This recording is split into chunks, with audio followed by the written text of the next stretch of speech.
밤하늘을 올려다보면 수많은 별이 반짝이지만 그 사이의 공간은 끝없이 까맣게 펼쳐져 있는 것처럼 보입니다.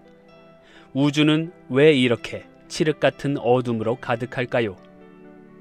우주에 존재하는 별의 개수는 지구상의 모래알보다 많을 거라고 하는데, 이렇게 수많은 별이 있다면 밤하늘은 환하게 빛나야 하지 않을까요? 그런데 실제로 우리가 보는 하늘은 새까만 캔버스 위에 흩뿌려진 작은 점들만 보일 뿐입니다. 오늘은 이 질문에서 시작합니다. 우주는 왜 까만 걸까? 그리고 더 흥미로운 질문, 우주의 진짜 색은 무엇일까? 지금부터 함께 알아가 보시죠. 밤하늘을 오래 바라보고 있으면 그 고요함 속에서 묘한 질문이 떠오릅니다. 우주가 별로 가득하다면 왜 하늘은 이렇게 까맣게 보이는 걸까?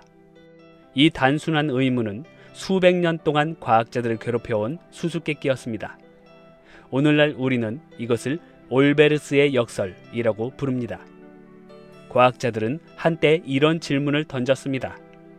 만약 우주에 별이 셀 수 없을 만큼 많아서 어느 방향을 콕 집어 바라보더라도 언제나 별을 마주하게 된다면 과연 밤하늘은 어떻게 보일까요? 그렇다면 이론적으로는 밤하늘의 어느 방향을 보더라도 결국은 별의 표면을 마주하게 됩니다. 하늘 어디를 봐도 별빛으로 가득 차 있으니 빈 공간은 존재할 수 없다는 것이죠. 따라서 하늘 전체가 나처럼 눈부시게 환해야 이치에 맞습니다. 온 하늘이 태양빛처럼 가득 차 있어야 한다는 것입니다. 하지만 실제로 우리가 보는 밤하늘은 그렇지 않습니다. 새까만 어둠 속에서 몇 안 되는 별빛만이 희미하게 반짝일 뿐이죠. 이 모순이 바로 수백 년 동안 천문학자들을 괴롭혀온 올베르스의 역설입니다. 그렇다면 왜 이런 차이가 생기는 걸까요? 첫 번째 이유는 거리 때문입니다. 별들은 무수히 많지만 대부분은 우리로부터 너무 멀리 떨어져 있습니다. 빛은 분명 모든 방향에서 쏟아져 오지만 손전등을 켜서 멀리 있는 벽에 비출수록 희미해지는 것처럼 거리가 멀어질수록 빛은 희미하게 흩어집니다. 지구에서 보는 그 빛은 먼 거리를 달려올수록 점점 어두워지고 마침내 인간의 눈으로는 감지할 수 없는 수준이 됩니다. 즉, 별이 아무리 많다 해도 그 엄청난 거리 때문에 우리는 암흑을 보게 되는 것이죠. 실제로 밤하늘에서 우리가 맨눈으로 볼 수 있는 별빛은 거의 전부 우리 은하 안에 있는 별들에 불과합니다. 그런데 현재 천문학이 밝혀낸 우주 속 은하의 수는 약 2조 개. 상상도 할 수 없이 많은 별빛이 존재하지만 우리 은하 밖에 있는 빛은 거의 보는 것이 불가능하고, 우리가 직접 눈으로 확인할 수 있는 것은 우리 은하 안에 극히 일부의 별빛들 뿐입니다. 우주가 까맣게 보이는 두 번째 이유는 우주의 팽창 때문입니다. 우주는 지금 이 순간에도 계속 팽창하고 있습니다. 그래서 멀리 있는 은하일수록 우리로부터 더 빠른 속도로 멀어지고 있는데요. 멀리 있는 은하에서 출발한 빛은 멀어지는 과정에서 빛의 파장이 점점 늘어나 붉게 보이는 적색 편의 현상이 생깁니다. 너무 멀리서 온 빛은 파장이 너무 길어져 우리 눈에 보이는 가시광선 영역을 벗어나 적외선이나 전파 같은 영역까지 밀려나 버립니다. 즉, 분명히 우리에게 도착한 빛임에도 불구하고 우리의 눈은 그것을 감지하지 못하는 것입니다. 우리가 까맣다고 느끼는 하늘에는 사실 인간의 눈에 보이지 않는 빛들이 가득 차 있는 것이죠. 게다가 우주 팽창 때문에 어떤 은하들은 아예 빛의 속도보다도 더 빠른 속도로 멀어지고 있습니다.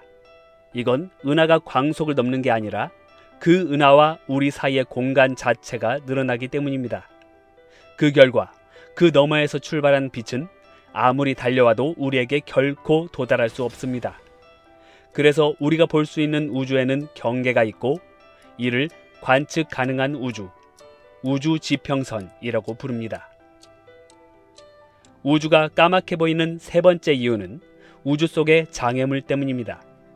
우주 공간은 완전히 비어있는 것이 아닙니다. 우주에는 희박한 가스와 미세한 먼지들이 퍼져 있습니다. 이것들은 마치 얇은 커튼처럼 별빛을 가리고 흡수하고 산란시킵니다. 빛은 존재하지만 빛이 우리에게 도달하는 과정에서 약해지고 흩어져 결국 우리 눈에 닿지 못하는 것이죠. 이 모든 이유가 합쳐져 우리가 바라보는 밤하늘이 검게 보이는 것입니다.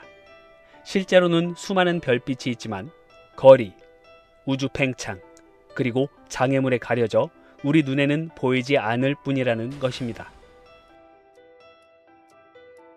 그런데 여기서 또 하나의 흥미로운 질문이 생깁니다. 눈으로 보는 하늘은 검지만 만약 우리가 우주에 존재하는 모든 빛을 모아서 평균을 낸다면 그 색은 과연 무엇일까요? 겉으로는 어둠처럼 보이지만 그 속에 숨어있는 우주의 진짜 색은 따로 있습니다. 우주의 평균적인 색이란 우주 전체 별빛의 평균이라고도 볼 수 있습니다. 그 이유는 우리가 우주에서 실제로 볼 수 있고 가장 지배적인 빛의 원천이 별이기 때문입니다. 그러므로 우주의 평균 색깔은 우주의 모든 별빛의 평균인 것이죠. 우주의 모든 별이 발산하는 평균적인 색깔. 겉으로는 단순한 호기심처럼 들리지만 사실 이 질문은 굉장한 과학적인 의미를 갖고 있습니다. 별빛의 색은 그 별의 온도, 나이, 화학 조성까지 반영하기 때문입니다. 푸른 빛을 내는 별은 젊고 뜨거운 별이고 붉은 빛을 내는 별은 늙어서 식어가는 별입니다. 따라서 우주의 평균색을 안다는 것은 곧 우주에 존재하는 수많은 별들이 지금 어떤 상태에 있는지, 즉 우주의 현재 나이를 알려주는 단서가 되는 셈입니다. 2002년 존스 홉킨스 대학의 두 천문학자 칼 그레즈부르크와 이반 볼드리는 이 문제를 본격적으로 연구했습니다. 두 천문학자는 2DF 은하 적색 편의 탐사라는 대규모 관측 데이터를 활용했는데요. 20만 개 이상의 은하를 관측해서 각각의 은하가 방출하는 스펙트럼을 모아놓은 자료였습니다. 천문학자들은 이 방대한 데이터를 통해 모든 은하의 빛을 합산했습니다. 즉, 마치 은하 전체를 하나의 거대한 전등처럼 간주하고 그 전등이 내뿜는 빛의 색을 찾아낸 것이죠. 처음에는 결과가 부정확했습니다. 처음 발표한 평균색이 약간 푸른색 쪽으로 기울었는데 나중에 계산 오류를 수정한 결과는 연한 베이지색, 마치 커피에 우유를 섞은 듯한 색이었죠. 연구팀은 이 색을 코스믹 라떼, 우주 라떼라고 불렀습니다. 이 색은 우주의 시계와 같습니다. 우주 초창기, 그러니까 약 100억 년 전에는 새로운 별들이 폭발적으로 태어나고 있었습니다. 젊고 뜨거운 별들은 파랗고 강렬한 빛을 내면서 우주를 푸르게 물들였습니다. 그 시기를 우주의 황금기라고 부르죠. 하지만 시간이 흐르면서 별들은 하나둘씩 늙어가기 시작했습니다. 뜨겁고 푸른 별은 수명이 짧아 금세 사라지고 남은 것은 붉고 오래 사는 별들 뿐이었죠. 새로 태어나는 별의 숫자도 점점 줄어들면서 우주의 색은 조금씩 붉어지고 결국 오늘날의 따뜻한 베이지빛으로 변했습니다. 즉 우주의 평균 색은 의미 없는 데이터가 아니라 우리가 지금 중년의 우주에 살고 있음을 보여주는 증거입니다. 그렇다면 앞으로는 어떻게 될까요? 천문학자들은 이렇게 예측합니다. 시간이 더 흘러 별들의 탄생이 거의 멈추게 되면 우주의 색은 점점 더 붉은 빛을 띠게 될 것이라고요. 수십억 년 후 우주는 지금보다 훨씬 붉고 어두운 빛으로 물들 것입니다. 그때쯤이면 젊은 푸른 별은 거의 사라지고 늙은 붉은 별들만이 희미하게 빛나는 시대가 올 것입니다. 우리가 보는 밤하늘은 까맣지만 그 속에는 아직 우리 눈에 닿지 않은 수많은 빛이 숨어 있습니다. 겉으로는 어둠 같아 보여도 우주는 본질적으로 빛으로 채워져 있습니다. 그리고 그 빛 하나하나가 모여 우주의 역사를 완성하듯이 우리의 작은 삶 역시 그 빛처럼 의미를 지니고 있을 것입니다. 지금 보고 있는 이 사진은 하늘의 아주 작은 한 지점을 촬영한 장면입니다.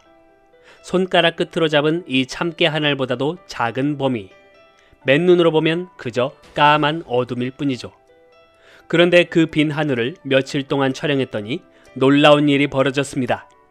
수많은 별빛 같은 점들이 나타나는 것입니다. 더 놀라운 것은 이 점들이 별이 아니라 태양 같은 별 수천억 개를 품은 은하들이었습니다. 그것도 아주 먼 과거에서 온 빛들이었죠. 이런 사진을 딥필드라고 부릅니다.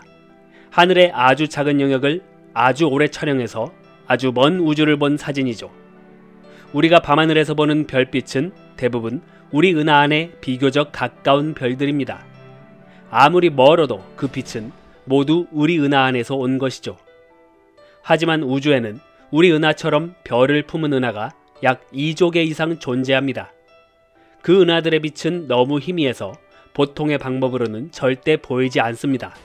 그래서 천문학자들은 거의 비어있는 것처럼 보이는 하늘 한 부분을 선택해서 며칠, 때로는 몇 주 동안 셔터를 닫지 않고 빛을 모읍니다. 그렇게 하면 이런 놀라운 장면을 볼 수 있는데요. 여기서 점처럼 보이는 것 하나하나가 사실은 수천억 개의 별을 품은 은하라는 사실이죠.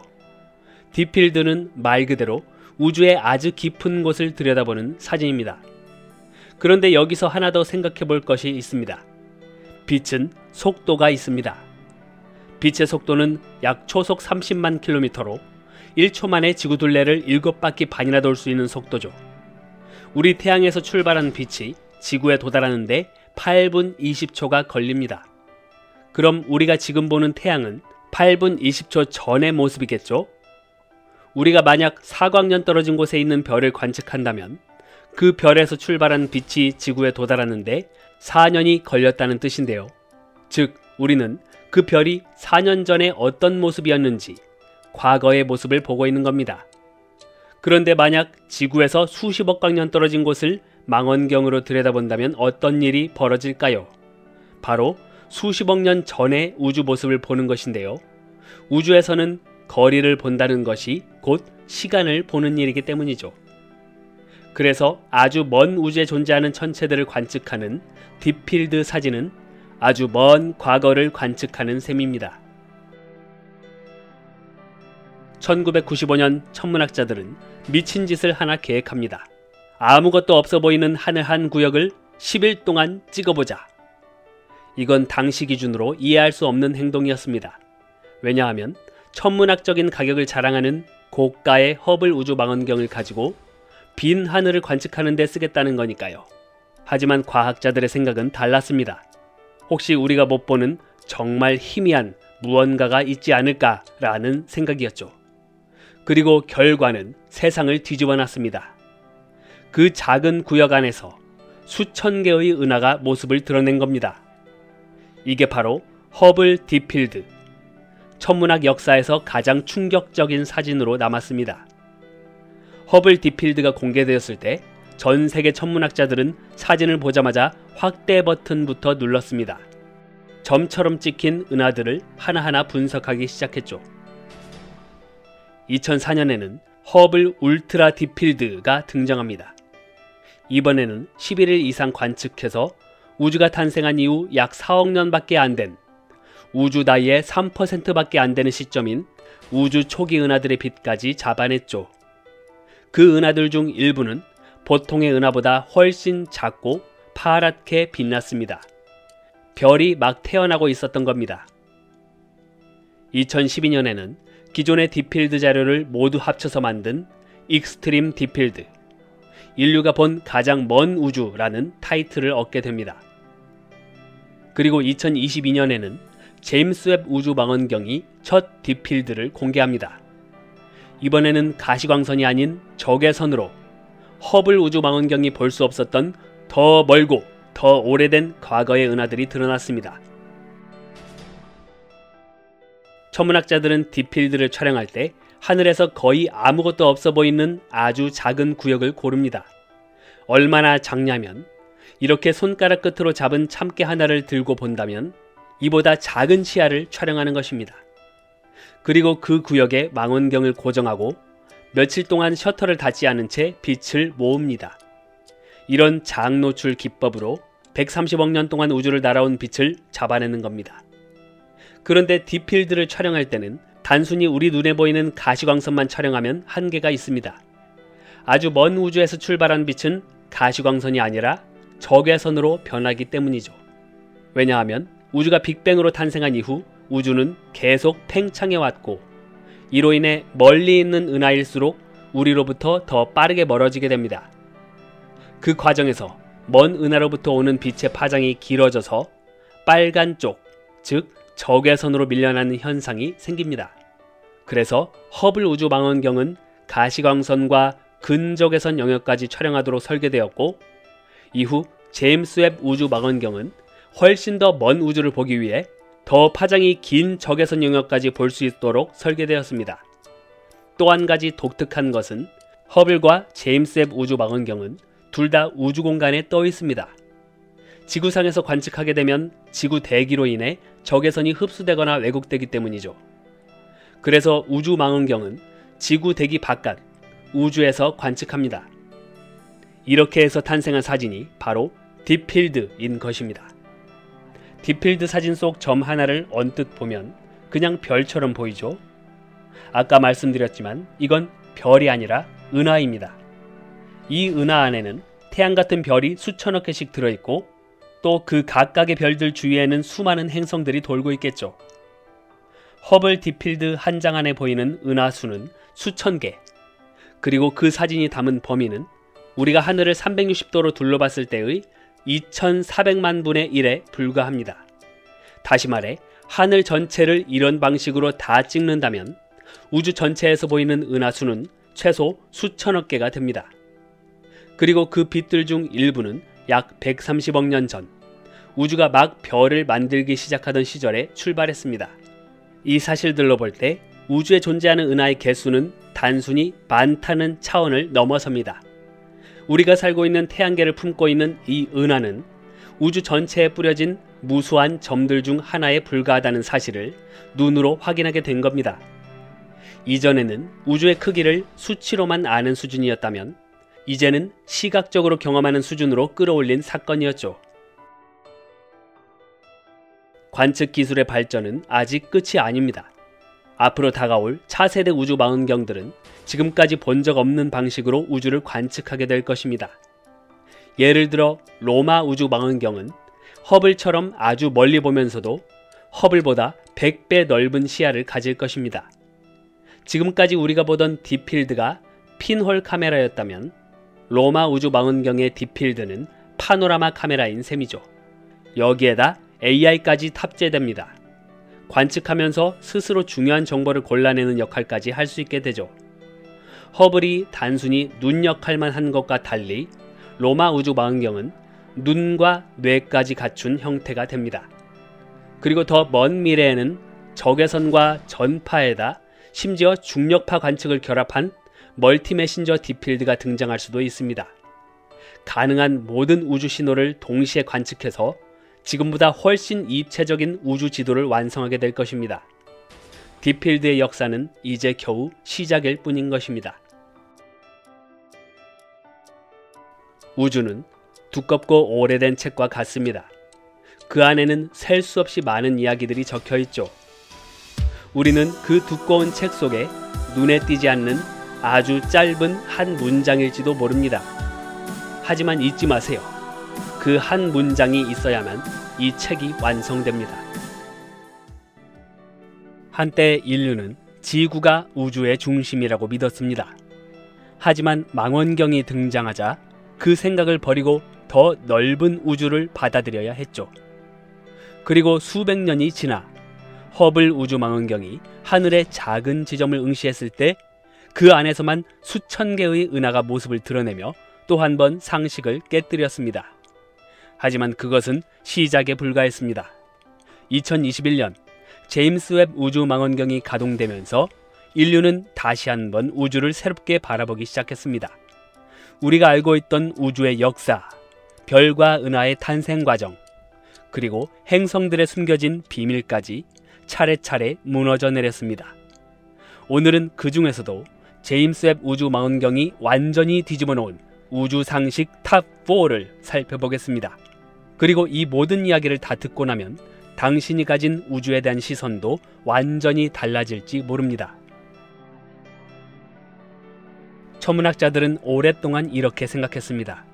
빅뱅이라는 대폭발로 탄생한 직후의 우주는 별도 은하도 없는 단순한 기체 상태로 되어 있었다고요. 수소와 헬륨 같은 가벼운 기체들만 가득했고, 우리 태양처럼 스스로 빛나는 별이 생성되려면 이 기체들이 중력에 의해 오랜 세월 뭉쳐야 하기 때문에 초기에 탄생한 별들은 아주 드물게, 그리고 한참 늦게 등장했을 거라 여겼습니다. 교과서에도 이렇게 쓰여 있었습니다. 별이 본격적으로 우주를 채우기까지는 10억 년 가까이 걸렸다. 하지만 제임스 웹 우주망원경은 그 상식을 산산이 부숴버렸습니다. 제임스 웹이 관측한 초기 데이터에서 빅뱅 후 불과 3억에서 4억 년밖에 지나지 않은 시기에 이미 은하들이 있었고, 여기서 잠깐, 제임스 웹 망원경이 아주 먼 과거의 우주 모습을 관측했다는 것인데 타임머신도 아니고 이것이 어떻게 가능할까요? 빛은 속도가 있습니다. 빛의 속도는 약 초속 30만 킬로미터로 1초 만에 지구 둘레를 7바퀴 반이나 돌 수 있는 속도죠. 우리 태양에서 출발한 빛이 지구에 도달하는데 8분 20초가 걸립니다. 그럼 우리가 지금 보는 태양은 8분 20초 전의 모습이겠죠? 우리가 만약 4광년 떨어진 곳에 있는 별을 관측한다면 그 별에서 출발한 빛이 지구에 도달하는데 4년이 걸렸다는 뜻인데요. 즉, 우리는 그 별이 4년 전에 어떤 모습이었는지 과거의 모습을 보고 있는 겁니다. 그런데 만약 지구에서 수십억 광년 떨어진 곳을 망원경으로 들여다본다면 바로 수십억 년 전의 우주 모습을 보는 것인데요. 우주에서는 거리를 본다는 것이 곧 시간을 보는 일이기 때문이죠. 그래서 아주 먼 우주에 존재하는 천체들을 관측하는 제임스 웹 우주 망원경은 아주 먼 과거를 관측하는 셈입니다. 제임스 웹이 관측한 초기 데이터에서 빅뱅 후 불과 3억에서 4억 년밖에 지나지 않은 시기에 이미 은하들이 있었고, 그 안에서 다양하고 밝은 별무리가 확인된 겁니다. 은하라는 것은 우리 태양처럼 스스로 빛을 내는 별들이 수천만에서 수조 개가 중력으로 묶여있는 거대한 집합체를 말하는데요. 우주 역사의 2%밖에 지나지 않은 시점의 초기 우주에서 이미 이렇게 별들이 많이 있었다는 겁니다. 특히 JDS GS Z13-1 같은 은하에서는 상당히 성숙해 보이는 별들이 무더기로 빛나고 있었습니다. 아직 우주가 아기였을 때라고 생각했던 시기에 실제로는 이미 수많은 별이 태어나 성숙한 은하를 이루고 있었던 것이죠. 이건 단순히 별이 많구나로 끝나는 문제가 아닙니다. 별이 많다는 것은 곧 별을 만드는 원소의 공장이 이미 이전부터 일찍 가동되고 있었다는 뜻이니까요. 실제로 2023년 발표된 논문에서는 빅뱅 후 5억 년이 채 되지 않은 시기에도 이미 태양 질량의 수억 배에 해당하는 별들이 모여 있음을 보고했습니다. 이건 기존 시뮬레이션으로는 설명하기 어려운 상식 밖의 현상이었죠. 우주는 우리가 생각한 것보다 훨씬 더 빠른 속도로 별을 만들었고, 그만큼 더 이른 시기부터 별이 만들어지기 위한 재료가 준비되고 있었다는 것입니다. 우리가 알고 있던 우주의 역사를 첫 장부터 다시 써야 할지 모르는 상황이 된 것이죠. 오랫동안 천문학자들은 은하가 점점 커져가는 과정을 이렇게 설명해 왔습니다. 처음에는 작은 별무리들이 생기고, 그것들이 모여 작은 은하를 만들고, 이 작은 은하들이 서로 부딪히고 합쳐지면서 수십억 년에 걸쳐 서서히 거대한 은하로 성장한다고 말이죠. 그래서 제임스 웹으로 처음 관측을 시작했을 때 과학자들이 기대한 것은 아주 단순했습니다. 우리는 아기 은하들을 많이 보게 될 거야. 희미하고 작은 막 태어난 아기 은하들. 하지만 제임스 웹이 보여준 것은 전혀 다른 모습이었습니다. 제임스 웹이 관측을 시작하자마자 발견한 은하가 하나 있습니다. 우주 탄생 후 3억 2천만 년밖에 지나지 않는 시점으로 추정되는 아주 어린 은하였습니다. 그런데 문제는 이 은하가 결코 아기처럼 보이지 않았다는 겁니다. 수억 개의 별이 이미 모여 있었고 덩치 또한 놀라울 정도로 컸습니다. 이후로도 관측을 진행할 때마다 우주 탄생 후 3억에서 5억 년 된 은하들 중에 이미 성숙한 원반 구조를 가진 은하들이 발견되었습니다. 은하가 그렇게 빨리 커질 수 있으려면 별이 엄청난 속도로 폭발적으로 태어나야 하고 가스와 물질이 상식 이상의 효율로 모여야 합니다. 하지만 기존의 우주론 시뮬레이션으로는 이런 속도를 설명할 수 없었습니다. 천문학자들의 반응은 충격 그 자체였습니다. 마치 갓난아기 방에 들어갔는데 이미 성인이 앉아있는 걸 본 기분이다. 이 비유는 학자들이 실제로 언급한 표현입니다. 은하가 수십억 년을 들여 천천히 자란다는 기존의 상식은 완전히 무너졌습니다. 사람들은 오래전부터 이런 질문을 해왔습니다. 저 별들 주위에도 지구처럼 하늘이 있는 행성이 있을까? 만약 그렇다면 그곳의 하늘에는 구름이 끼고 바람이 불고 비가 내릴까? 그러나 오랫동안 천문학자들은 이렇게 대답했습니다. 외계 행성의 대기가 어떤지는 영원히 알 수 없다.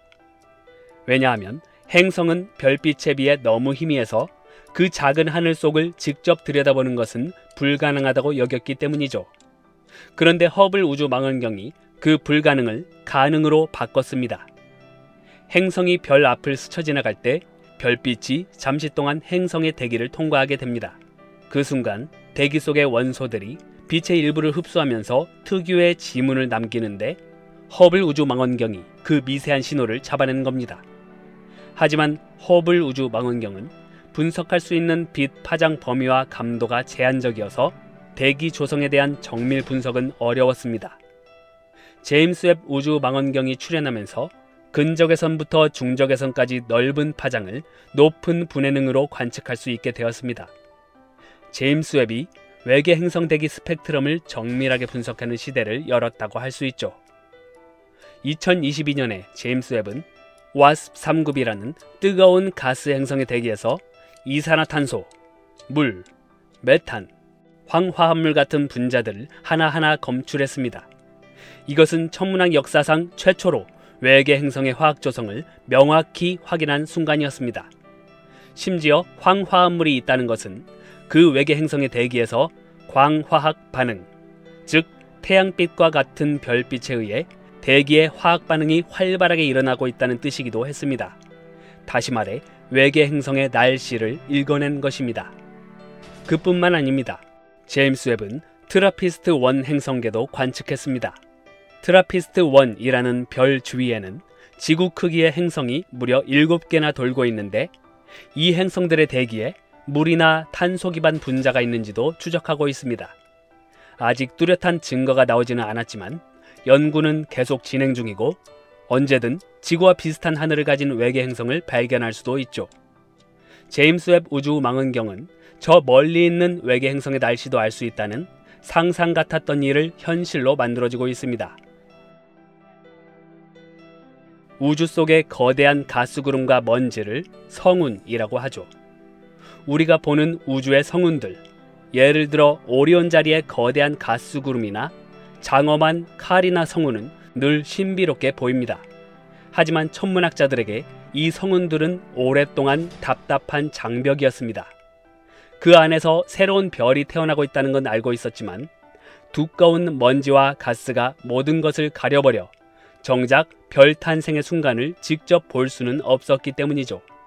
허블 우주망원경이 찍은 성운 사진들을 보면 아름답고 화려하지만 안쪽 깊은 곳은 여전히 검게 가려져 있었습니다. 마치 커튼 뒤에서 무언가 중요한 일이 벌어지고 있는데 우리는 그 커튼을 젖힐 수 없는 답답한 관객이었던 셈입니다.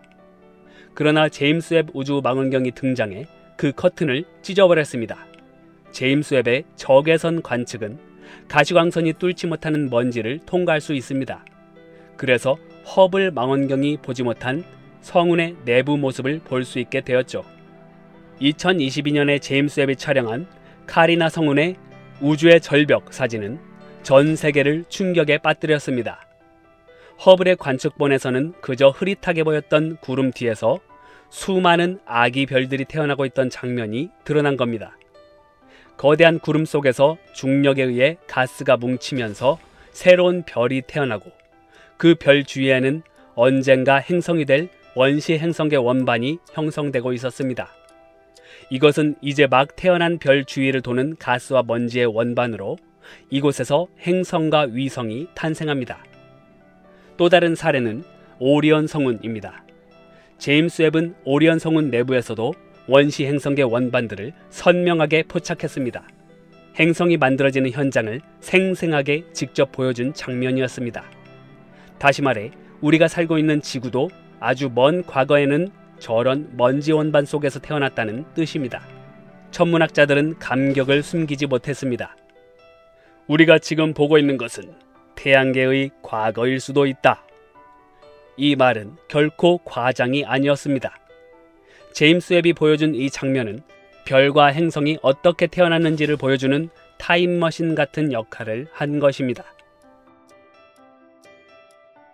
우리가 우주를 꽤 많이 알았다고 생각할 때마다 관측 기술이 발전하면서 사실은 아직 모르는 것이 더 많음을 깨닫게 됩니다. 과학은 완성된 답을 가지는 것이 아니라 새로운 질문을 찾아가는 과정임을 보여주는 것이죠. 새로운 발견이 나올 때마다 기존의 설명은 수정되고 우리의 확신은 겸손으로 바뀝니다. 그리고 바로 그 겸손이 과학을 앞으로 더 깊이 나아가게 만드는 것 같습니다. 우리 태양계는 우리 은하라는 거대한 집단 안에 속해 있습니다.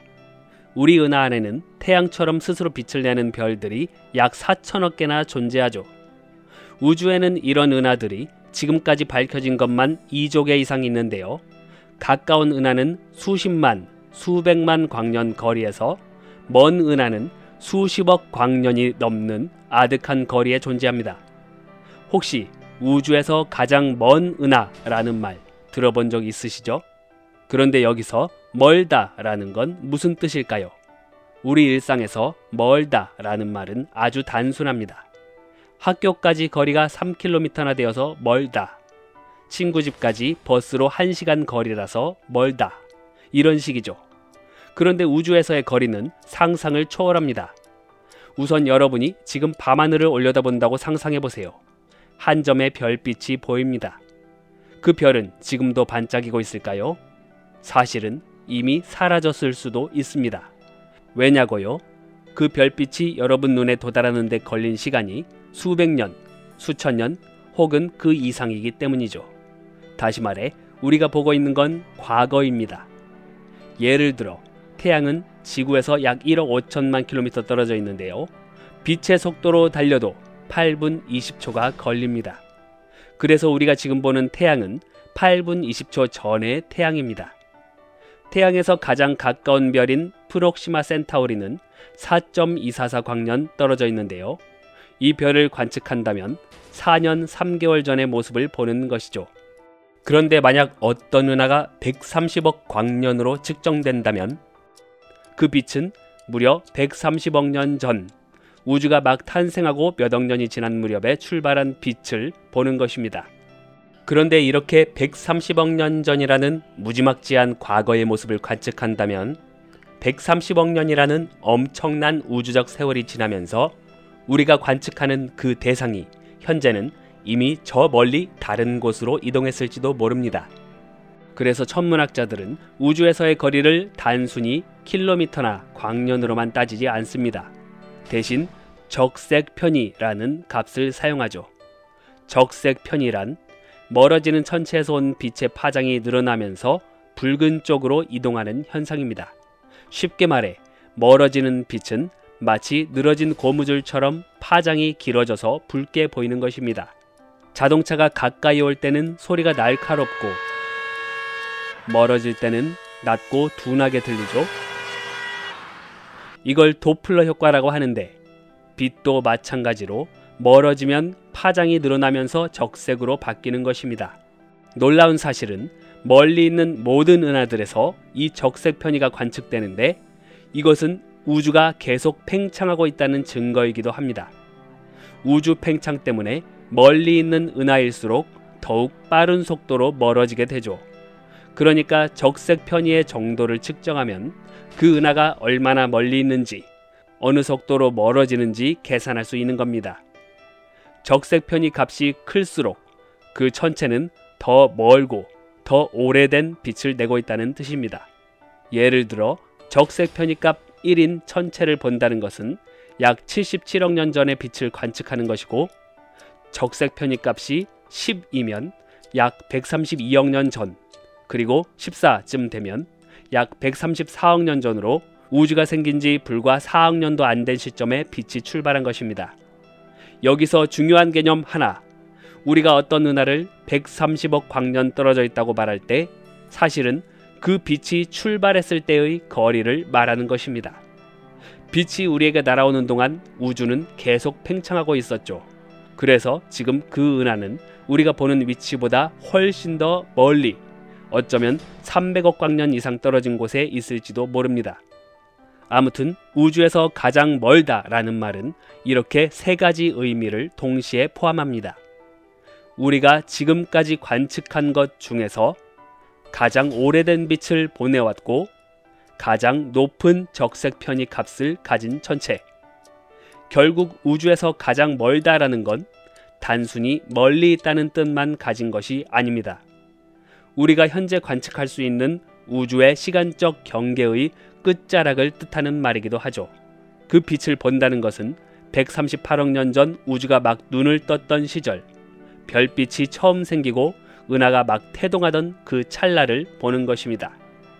가장 먼 은하는 결국 가장 오래된 우주의 기억인 것입니다. 그러면 지금까지 관측된 은하 중 가장 멀리 있는, 가장 오래된 은하들은 실제로 어떤 것들이 있는지 볼까요? 2022년 제임스 웹 우주망원경이 등장하기 전까지 천문학자들은 이렇게 생각했습니다. 우주에서 가장 먼 은하? 당연히 GN-Z11이지. 이 은하는 허블 우주망원경의 마지막 전성기를 장식한 보석 같은 발견이었습니다. 1990년에 발사된 허블 우주망원경은 30년 넘게 우주의 눈 역할을 해왔습니다. 지구 대기 밖에서 가시광선과 자외선을 관측하며 수많은 은하와 별들을 찾아냈죠. 하지만 허블 망원경에는 한계가 있었습니다.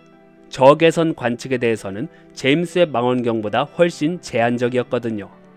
그럼에도 불구하고 그 모든 한계를 뚫고 GN-Z11을 발견한 건 기적 같은 일이었습니다. 2016년 허블 망원경은 아주 희미하고 특이한 은하 하나를 포착합니다. 스펙트럼 분석 결과 이 은하의 적색 편익 값은 11.09. 이것은 당시까지 확인된 것 중 가장 높은 적색 편익, 즉 가장 먼 과거에서 온 빛이었습니다.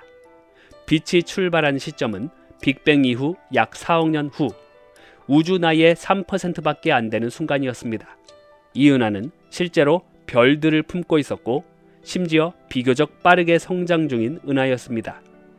당시 추정된 이 은하의 별 생성률은 1년에 태양 25개 분량의 별을 만들어내는 속도였습니다. 이건 그 시기의 은하로는 엄청나게 활발한 수치입니다. 현재 우리 은하의 별 생성률의 15배에 달하죠. 이 은하는 길쭉한 형태를 띠고 있었는데 중심부에는 별 생성이 집중된 영역이 존재했습니다. 천문학자들이 알고 있던 우주 초기 은하의 전형적인 모습은 불규칙하고 희미하고 뿌연 형태인데, 이 은하는 길쭉하고 이례적으로 밝아서 기존의 초기 은하들과는 다르다는 점에서 더욱 흥미로웠습니다. 그리고 지금은 이 은하가 어디에 있을까요? 우주는 계속 팽창하고 있기 때문에 이 은하는 지금쯤 약 320억 광년 떨어진 곳까지 멀어져 있을 것으로 추정됩니다. 2022년 역사적인 순간을 맞이했습니다. 바로 제임스 웹 우주망원경이 그 첫 사진을 공개했죠. 그중 하나의 사진에는 적색 편익 값이 13.2나 되어 약 134억 8천만 년 전의 모습으로 계산되는 은하가 강렬하게 빛나고 있었습니다. JDS GS Z13-0입니다. 이 은하는 제임스 웹 망원경이 본격 가동되고 불과 며칠 만에 발견된 은하입니다. 이 은하의 발견은 예상을 뛰어넘는 일이었습니다. 과학자들이 빛의 스펙트럼을 분석하던 중 이상하게 특정 파장에만 존재하는 점 하나를 발견했는데, 적색 편익 분석 결과는 13.2. 이는 빅뱅 이후 약 3억 2천만 년, 우주 나이로 보면 불과 2.3% 시점의 은하였습니다. 게다가 질량도 태양 질량 수천만 개 수준에 달했는데요. 더 놀라운 점은 이 은하가 이미 별을 생성하는 능력을 갖추고 있었다는 겁니다. 이 은하의 발견은 천문학자들에게 반가움과 혼란을 동시에 안겨줬습니다. 그동안의 이론은 이렇게 말했죠. 우주의 첫 번째 은하는 아마도 빅뱅 이후 4억에서 5억 년 지나서 생길 거야. 그런데 이 은하는 그보다 훨씬 빠른 시점에 이미 꽤 정돈된 구조를 가진 채 존재했던 겁니다. 이 은하는 제임스 웹 망원경 시대의 문을 연 상징이기도 합니다. 그 이전까지 과학자들은 허블 망원경에 의존했는데요. 허블 망원경은 GNZ11이라는 적색 편입값 11.09 은하를 발견하며 한계를 끌어올렸지만 그 이상을 넘는 건 기술적으로 불가능했습니다. 그러다 제임스 웹 망원경이 등장했고 첫 촬영 사진에서 곧장 13.2라는 값을 내민 것입니다. 이 은하에서 출발한 빛은 134억 년 이상을 날아와 이제서야 도착했고 그 사이 우주는 더 팽창해서 이 은하의 위치는 지금쯤 336억 광년 떨어져 있을 것으로 계산됩니다. 2024년 전 세계 천문학자들은 제임스 웹이 촬영한 한 장의 사진에 넋을 잃고 말았습니다. JD's GS Z14-0 적색 편입값이 무려 14.32로 빅뱅으로부터 약 2억 9천만 년이 지난 시점의 모습입니다. 우주가 생긴 지 겨우 2% 정도밖에 지나지 않은 순간 벌써 은하가 만들어졌고 그 빛이 지금까지 135억 년을 날아와 제임스 웹 망원경에 포착된 것입니다. 이 은하도 역시 단지 몇 개의 별이 반짝이는 정도가 아니라 이미 꽤 안정적인 은하 형태를 띠고 있었습니다. 기존의 우주 이론에 따르면 이 정도 시기에 우주는 아직 성간가스가 별을 만들 준비도 안 된 그야말로 혼돈의 시대였어야 하는데요. 그런데 이 은하는 꽤 많은 별을 가지고 있었고 별 생성률도 높았습니다. 이 은하의 존재는 인류의 기술로 어디까지 볼 수 있는지를 보여줌과 동시에 우리는 아직 아무것도 모른다는 사실을 다시금 떠올리게 했습니다. 2025년 천문학계는 다시 한번 충격에 빠졌습니다. MOM Z14 지금까지 발견된 우주의 역사에서 가장 어린 시절에 존재했던 은하로 적색 편입값은 무려 14.44입니다. 이 은하에서 출발한 빛이 무려 135억 3천만 년을 날아왔습니다. 우주가 생긴 지 겨우 2억 7천만 년밖에 안 된 시점에 출발한 빛이죠. 아직 우주가 생긴 지 2%도 안 된 시점입니다. 이렇게 극단적으로 먼 은하의 등장은 단순한 기록 경신의 의미로 그치지 않습니다. 우주의 작동 방식에 대한 의문을 불러온 사건이죠. 왜냐하면 우주의 첫 2억에서 3억 년 동안은 암흑시대라고 불릴 정도로 별이 거의 없던 시기라고 여겨졌거든요. 그런데 이 은하는 그 시기에 이미 꽤 많은 별들을 품고 있었고 심지어 중심에 질량이 꽤 되는 블랙홀을 가지고 있었을 가능성까지 제기되었습니다. 이건 기존의 이론, 즉 별과 은하는 천천히 성장했다는 생각을 뿌리째 흔드는 발견이었죠. 우주의 팽창으로 인해 이 은하는 지금쯤 338억 광년 이상 떨어진 곳에 있을 것으로 보입니다. 자, 지금까지 134억 년 이상을 날아온 빛을 보았습니다. 우리는 앞으로 더 멀리, 더 오래된 우주의 모습을 볼 수 있을까요? 그 끝에는 무엇이 있을까요? 우주가 처음 태어났을 때, 즉 빅뱅 직후의 우주는 뜨겁고 밀도가 높은 상태였고 빛은 자유롭게 움직일 수 없었습니다. 그 시기를 우주의 암흑기라고 부르죠. 그곳은 말 그대로 빛이 없던 시간입니다. 이론적으로 우리가 볼 수 있는 가장 이른 시점은 우주 마이크로파 배경 복사가 만들어진 빅뱅 후 약 38만 년입니다. 그 이전은 관측 불가능합니다. 그 시점에는 빛도 별도 은하도 존재하지 않았거든요. 따라서 우리가 더 멀리 본다는 것은 곧 더 오래된 은하, 더 빠른 별 탄생을 보는 것이지 빅뱅 그 자체를 직접 볼 수는 없습니다. 그럼에도 불구하고 천문학자들은 지금보다 훨씬 더 멀고 희미한 은하를 보기 위해 새로운 망원경들을 준비 중입니다. 2030년대에는 지금보다 훨씬 더 먼 은하, 즉 적색 편입값이 20에 가까운 시기, 첫 번째 별이 점화되는 순간까지도 관측이 가능할 것으로 기대되고 있습니다. 과학적으로 보면 우리가 볼 수 있는 우주의 경계는 관측 가능한 우주라고 부릅니다. 그 지름은 약 930억 광년. 하지만 이건 지금 우리가 볼 수 있는 범위일 뿐, 우주 전체는 이보다 훨씬 더 클 수도, 심지어 무한할 수도 있죠. 즉, 우리가 아무리 좋은 망원경을 가지고 있어도 관측 가능한 경계 너머는 이론적으로도 보이지 않게 설계된 구조입니다. 그렇다면 관측 기술이 아무리 발전해도 절대 넘을 수 없는 과학적 수평선이 존재하는 셈이죠. 결국 이 질문으로 다시 돌아옵니다. 왜 더 멀리 보려 하는가? 인간의 본능인 것입니다. 어릴 적 밤하늘을 보며 저기에는 뭐가 있을까? 라고 묻던 그 감정의 연장선이죠. 오늘 밤 하늘을 올려다보세요. 맨눈으로 볼 수는 없지만 어두운 우주의 저편에서 여러분을 향해 100억 년을 넘게 건너온 최초의 빛이 지금 막 도착하고 있을지도 모릅니다. 그 빛이 전하는 이야기를 우리는 이제야 조금씩 읽어가기 시작한 것뿐입니다. 이 우주는 과거의 기록들로 가득합니다. 무슨 뜻이냐고요? 우리가 4광년 떨어진 곳에 있는 별을 관측한다면 그 별에서 출발한 빛이 지구에 도달하는데 4년이 걸렸다는 뜻인데요. 즉 우리는 그 별이 4년 전에 어떤 모습이었는지 과거의 모습을 보고 있는 겁니다. 그런데 만약 지구에서 수십억 광년 떨어진 곳을 망원경으로 들여다본다면 어떤 일이 벌어질까요?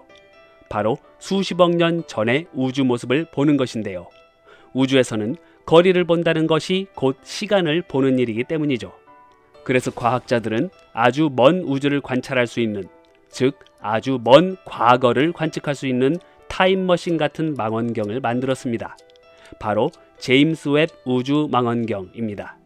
이 제임스 웹 망원경이 최근 주목한 두 개의 특별한 장소가 있습니다. 하나는 에이벨 2744, 그리고 다른 하나는 에이벨 S1063이라는 초거대 은하단입니다. 이번 관측을 통해 우주가 처음 별을 만들기 시작하던 시기를 포착했는데요. 정말 놀라운 사실은 눈에 띄지도 않을 만큼 작은 은하들이 우주의 운명을 바꿔놓았다는 사실입니다. 어떻게 그럴 수 있었을까요? 오늘 영상을 통해 파헤쳐 보겠습니다.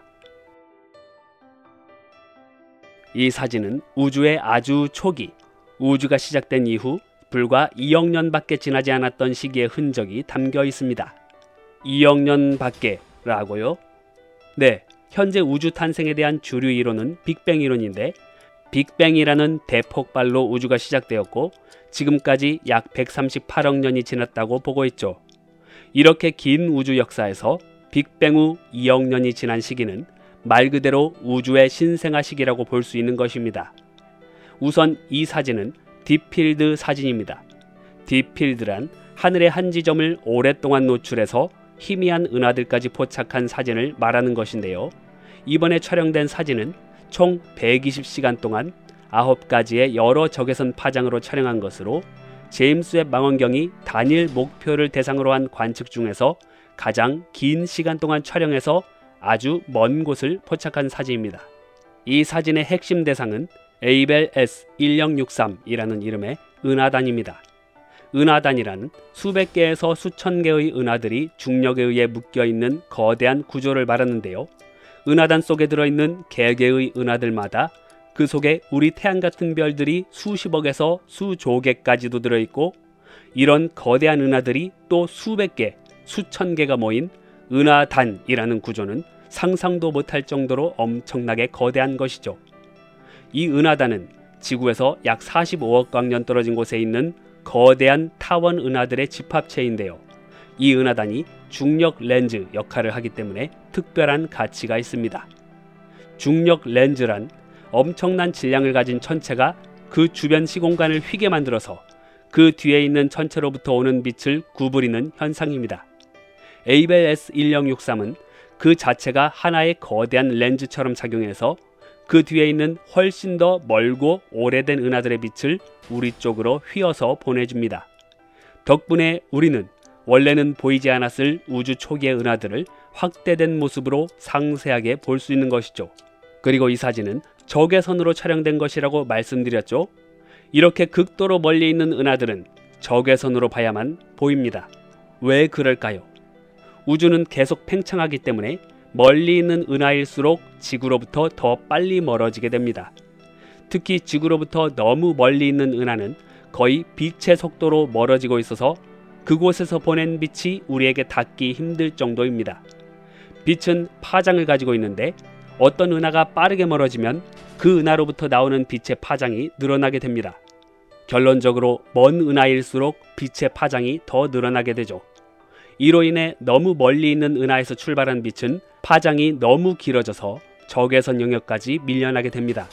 그래서 이 은하들은 우리 눈으로 볼 수 있는 가시광선으로는 볼 수 없고 적외선으로만 관측이 가능한 겁니다. 이 사진에서 가장 먼저 눈에 띄는 것은 중앙의 밝은 흰색 타원 은하, 즉 에이벨 S1063의 중심부인데요. 그 주변으로는 수많은 타원 은하들이 무리를 이루고 있고 그 바깥쪽으로는 휘어진 붉은 색상의 빛들이 보입니다. 이 붉은 곡선들은 중력 렌즈 효과로 왜곡되어 보이는 초기 우주의 은하들입니다. 이 사진에 대해 이해하셨다면 다음으로 보여드릴 사진도 완벽하게 이해하실 것 같네요. 에이벨 2744라는 거대한 은하단입니다. 이 사진에 대해 자세히 살펴보기 전에 잠깐 생각해 봅니다.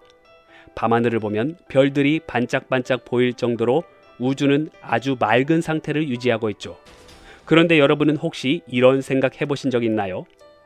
우주는 처음부터 지금처럼 별이 보일 만큼 맑았을까? 놀랍게도 아닙니다. 처음 태어난 우주는 짙은 안개처럼 뿌연 기체로 가득했던 시기였습니다. 그 뿌연 기체가 서서히 걷히고 우리가 지금 보는 밤하늘처럼 투명해진 것은 특별한 천체들 덕분이었습니다. 그리고 최근 나사의 제임스 웹 우주망원경이 그 주인공을 찾아냈는데 바로 이 작고 초록빛으로 빛나는 어린 은하들이었죠. 이제 그 흥미로운 이야기를 풀어드리겠습니다. 우주는 약 138억 년 전 빅뱅이라는 대폭발로 시작되었다고 합니다. 그 이후 처음 수억 년 동안 우주는 중성수소라는 기체로 가득 찬 짙은 안개 속에 있었습니다. 이 시기를 과학자들은 우주의 암흑시대라고 부릅니다. 그런데 어느 순간 이 뿌연 안개가 점점 사라지고 은하와 별빛이 우주를 비추기 시작합니다. 이런 큰 전환 과정을 재이온화라고 부릅니다. 하지만 문제는 이것입니다. 무엇이 이 안개를 걷어냈을까?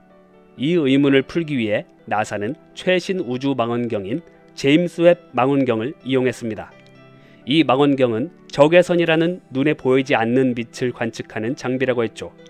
그리고 이 적외선은 아주 오래전의 빛, 즉 우주 초기의 희미한 천체들을 보는데 매우 유용하다는 것도 이제는 아실 겁니다. 최근 제임스 웹 망원경이 본 에이벨 2744라는 거대한 은하들의 무리인데요. 지구에서 약 40억 광년 떨어진 이 은하단은 엄청난 중력을 가지고 있어서 중력 렌즈 효과를 만들어냅니다. 이 은하단은 우주 확대경 같은 역할을 해서 그 뒤에 있는 멀고 희미한 은하들의 빛을 구부리고 확대해서 보여주는 것이죠. 덕분에 제임스 웹 망원경은 원래는 너무 어두워 보이지 않았을 천체들을 뚜렷하게 관측할 수 있었습니다. 과학자들은 이 은하단 뒤쪽 먼 곳에서 재이온화 시기에 해당하는 나이, 즉 우주가 약 8억 살이었을 때의 은하들을 찾기 시작했습니다. 그 결과 무려 83개의 작고 어린 은하들이 발견되었습니다. 이 은하들은 크기도 작고 질량도 태양 수백만 개 수준밖에 안 되지만 별을 굉장히 빠른 속도로 만들고 있었죠. 이 은하들은 제임스 웹 망원경의 적외선 사진에서 초록빛 점처럼 보입니다. 이 색상은 그냥 꾸며낸 것이 아닙니다. 이 은하들에서는 이중이온화된 산소, 즉 전자를 2개 잃은 산소 원자가 특정한 빛을 내는데 이 빛이 제임스 웹의 필터에서 특히 강하게 잡힌 것입니다. 이건 무엇을 의미할까요? 바로 아주 활발한 별 형성 활동이 일어나고 있다는 뜻입니다. 별이 막 태어날 때 엄청난 양의 자외선이 나오는데 이 자외선이 산소를 이온화시키고 그 빛이 우주를 통과해 우리에게 도달한 것이죠. 그 중에서 가장 흥미로운 은하는 바로 41028 은하입니다. 이 은하는 질량이 태양 200만 개 정도밖에 되지 않습니다. 이건 우리 은하의 별들에 비하면 정말 작은 규모인데요. 그런데도 이 은하는 별들이 굉장히 빠르게 만들어지는 상태였고 강력한 산소 방출선을 내고 있었습니다. 이처럼 작은 은하들이 우주 초기에는 수없이 많았고 이 수많은 은하들에서 방출되는 자외선이 우주를 투명하게 만드는 데 결정적인 역할을 했을 가능성이 크죠. 이렇게 작지만 강력한 은하들이 우주 초기에 뿌연 안개를 걷어내는데 핵심 역할을 했다는 것입니다. 정리해볼까요? 우주는 처음에 안개처럼 뿌옇게 시작되었습니다. 그 안개를 걷어낸 것은 자외선, 그리고 그 자외선을 방출한 것은 별들입니다. 별들이 폭발적으로 만들어진 장소는 작은 어린 은하들이었죠. 나사의 제임스 웹 망원경은 에이벨 2744 은하단의 중력 렌즈 효과를 이용해 그런 초기 우주의 은하들을 무려 83개나 찾아낸 것입니다. 그 중에서도 41028 은하는 정말 작지만 별을 활발하게 만들어냈습니다.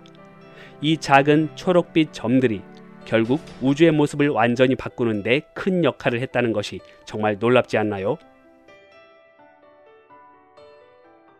우주는 아무 말도 하지 않습니다.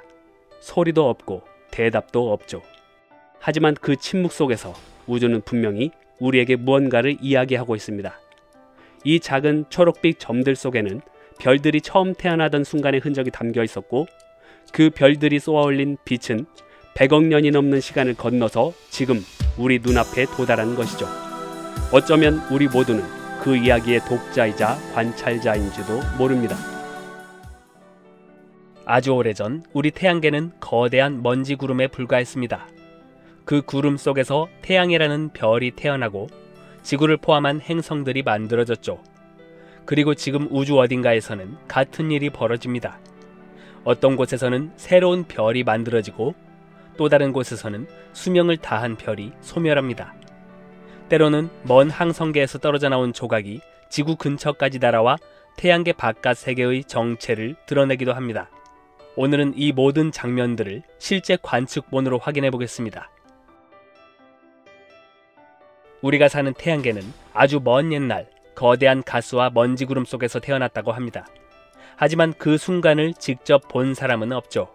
그런데 어떻게 이 사실을 알게 된 것일까요? 우주 어딘가에서는 지금 이 순간에도 우리 태양과 같은 새로운 별들이 태어나고 있는데요. 우주 망원경으로 그 장면을 포착해서 우리 태양계의 과거를 엿볼 수 있죠. 오늘은 그런 별 탄생 장면 중에 하나, 지구에서 약 525광년 떨어진 황소자리 성운 속에 있는 아주 특별한 신생 별을 만나보겠습니다. 이 별의 이름은 아이레스 0430이. 가운데를 가로지르는 두꺼운 검은 줄무늬, 그리고 그 양쪽으로 펼쳐진 빛의 무늬가 보입니다. 중앙에 보이는 검은 줄의 정체는 원시 행성계 원반입니다. 원시 행성계 원반이란 별이 막 태어난 직후 그 주위를 둘러싸고 있는 가스와 먼지로 이루어진 납작한 원반 구조를 말합니다. 별의 아기 시절에 함께 만들어진 재료들이 별 주위를 돌고 있는 것인데요. 이후에 행성들이 만들어질 원재료 덩어리들입니다. 그런데 왜 이렇게 검은 줄로 보이는 걸까요? 원시 행성계 원반의 가스와 먼지는 아주 빽빽하게 모여 있습니다. 이 먼지가 중심의 별빛을 흡수하고 가려버리기 때문에 우리가 볼 때는 마치 검은 띠처럼 보이는 것이죠. 지구에서 볼 때 이 원반은 측면만 볼 수 있기 때문에 이런 모양인 것입니다. 중심의 별빛이 양쪽에 있는 주변 먼지에 반사되면서 주변이 이렇게 대칭적인 커튼 모양으로 보입니다. 이 원반의 크기는 상상을 초월하는데요. 지름이 무려 650억 킬로미터에 달합니다. 태양계의 행성 중 가장 먼 궤도를 돌고 있는 해왕성 궤도의 지름이 약 90억 킬로미터인데 이보다 7배가 넘는 크기의 지름을 가진 원반인 것입니다. 이 안에는 먼지 입자와 가스가 빽빽하게 들어 있습니다. 먼지 알갱이는 점점 서로 부딪히면서 뭉치고 돌멩이가 되고 더 커져서 미래의 행성이 될 준비를 하고 있습니다. 즉 이곳은 단순히 별 하나만 태어나는 곳이 아니라 그 별 주위를 돌게 될 행성들까지 함께 자라는 곳이죠. 특별히 제임스 웹 망원경은 이 원반에서 나오는 빛의 파장을 분석해서 원반의 두께까지 대략적인 측정을 할 수 있습니다. 중심 가까운 곳의 두께는 아마도 1억 킬로미터가 안 될 것으로 보이고 원반의 지름에 비해 굉장히 얇습니다. 중심에서 150억 킬로미터 떨어진 부근의 두께는 약 2억에서 10억 킬로미터쯤 될 것으로 보이고 외곽으로 갈수록 점점 두꺼워지죠. 그런데 두께가 왜 중요할까요? 먼지 입자들은 중력에 이끌려 원반의 평면으로 가라앉아 모이게 됩니다. 이 과정이 잘 진행되면 원반의 두께는 더 얇아지고 그 얇은 층 속에 입자들이 밀도 높게 모여서 행성들이 빠르게 자랄 수 있습니다. 즉 원반의 두께를 알면 그 안에서 행성이 자라날 준비가 얼마나 되어 있는지 알 수 있는 겁니다. 아주 먼 과거에 우리 태양계도 이와 비슷한 원반 속에서 태어났을 것입니다. 입자들이 뭉쳐 그 속에서 지구도 태어났겠죠. 오늘날 우리가 보는 이 원시 행성계 원반은 바로 그 옛날 태양계의 탄생 순간을 다시 보는 것과 같습니다. 지금까지 별의 시작이 담긴 현장을 봤는데요. 그렇다면 별이 수명을 다했을 때는 어떤 모습일까요? 잠시 후에 별의 마지막 순간의 모습을 보겠습니다. 별은 영원히 빛나지 않습니다. 우리 태양 같은 별도 수십억 년이 지나면 연료를 다 쓰게 되죠. 별이 연료를 다 쓰면 그냥 꺼져버리는 것이 아닙니다. 별의 중심이 급격히 수축하고 바깥층은 우주로 흩날려 거대한 구름처럼 보이는 성운을 만들게 됩니다. 그 안에는 더 이상 타지 않는 차갑고 단단한 백색 외성만 남게 되죠. 바깥에 흩뿌려진 물질을 행성상 성운이라고 부릅니다. 이름 때문에 오해하기 쉽지만 행성상 성운은 행성과는 전혀 관련이 없죠. 18세기의 작은 망원경으로 봤을 때 둥글고 희미한 모습이 마치 행성처럼 보여서 붙은 이름일 뿐입니다. 이 행성상 성운의 실체는 별이 죽는 모습이죠. 행성상 성운 중에서도 가장 극적인 모습으로 손꼽히는 천체 NGC 630입니다. 지구에서 약 3,400광년 떨어진 곳에 있습니다. 한때 태양과 비슷한 별이었지만 지금은 겉껍질을 모두 벗어던지고 우주 공간에 두 개의 거대한 날개 모양 구름을 남겨둔 상태입니다. 마치 나비처럼 보이죠. 두 개의 날개처럼 보이는 구조는 사실 중앙에 있는 도넛 모양의 가스원반 토러스 때문에 만들어진 겁니다. 별이 죽으면서 물질을 내뿜을 때 모든 방향으로 똑같이 퍼지지 않고 어떤 특정 평면으로 집중적으로 물질이 모이면 두꺼운 고리 모양이 형성됩니다. 이게 바로 토러스 구조인데요. 이 NGC 630이 같은 경우 도넛 모양의 토러스가 가스의 방출을 막아서 가스가 위아래로만 뻗어나가 날개 모양을 만든 것입니다. 2009년에 허블 우주망원경이 이 성운을 고해상도로 촬영했는데 당시만 해도 성운의 중앙별은 잘 보이지 않았습니다. 두꺼운 먼지와 가스가 그 빛을 완전히 가려버렸기 때문이죠. 그리고 시간이 흘러 제임스 웹 우주망원경과 알마 전파망원경이 다시 이 성운을 관측했습니다. 제임스 웹은 적외선 관측을 통해 먼지를 투과할 수 있었고 알마 망원경의 전파 관측은 보이지 않던 분자구름을 밝혀냈습니다. 그 결과 마침내 성운 중심의 별을 뚜렷하게 볼 수 있었습니다. 온도가 무려 섭씨 22만 도, 태양 표면보다 약 40배나 뜨거운 초고온의 별이 그 안에서 마지막 불꽃을 태우고 있었던 겁니다. 제임스 웹과 알마 전파 망원경은 이 성운에서 나오는 빛의 스펙트럼 선을 분석했는데요. 분석 결과 중심의 도넛 모양 토러스는 규칙적인 고리와 먼지 입자로 구성되어 있고 양쪽으로 뻗는 제트를 따라 철과 니켈이 퍼져 있었습니다. 그리고 성운 내부에서 탄소 기반 분자가 형성되고 있었습니다. 탄소골이 여러 개가 연결된 분자를 말하는 것인데요. 지구에서는 캠프파이어 연기, 자동차 배기가스, 심지어 탄빵에서도 흔히 발견되는 분자입니다. 현대의 관측 기술은 이렇게 태양계 바깥 멀리에 존재하는 천체들이 가지고 있는 다양한 물질들까지 분석할 수 있는데요. 하지만 그 천체들에 직접 가까이 다가가서 확인할 수는 없죠. 그러나 아주 가끔 그 먼 우주에서 날아온 천체의 조각이 스스로 지구 근처를 지나갈 때가 있습니다. 2017년에 전 세계를 떠들썩하게 한 외계 손님이 태양계를 스쳤습니다.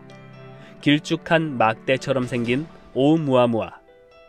2019년에는 두 번째 손님 혜성 보리소프가 찾아왔습니다.